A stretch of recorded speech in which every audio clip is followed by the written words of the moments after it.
பாட்டாளி மக்கள் கட்சினா என்ன தெரியுமா? நீர் மேலாண்மை பற்றி பேசக்கூடிய ஒரே கட்சி பாட்டாளி மக்கள் கட்சி.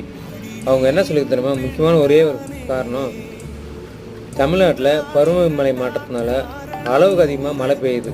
மழை பெஞ்சால் சும்மா இருக்குமா? ஆற்றுல வெள்ளம் பெருக்கு விடும். ஆற்றுல மொத்தத்தில் இப்போ சமீபத்தில் சென்னையில் 3 நாள் தண்ணி வடியல.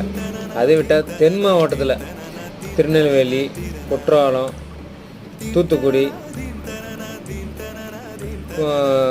போன்ற மாவட்டத்திலெல்லாம் அளவுக்கு அதிகமாக மழை பெஞ்சுது. தண்ணி விடுறதுக்கு 7 நாள் 8 நாள் ஆச்சுங்க.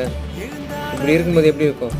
அதனால்தான் மழை பெய்கிற தண்ணி வீணாகாமல் கடலில் கலக்காமல் இருக்கிறதுக்காக தடுப்பணை கட்டுங்கன்று நமது பாட்டாளி மக்கள் கட்சி நிறுவனரும் பாட்டாளி மக்கள் கட்சி தலைவர் மருத்துவர் அன்புமணி ராமதாஸும் உங்களை கேட்டுக்கிறாங்க.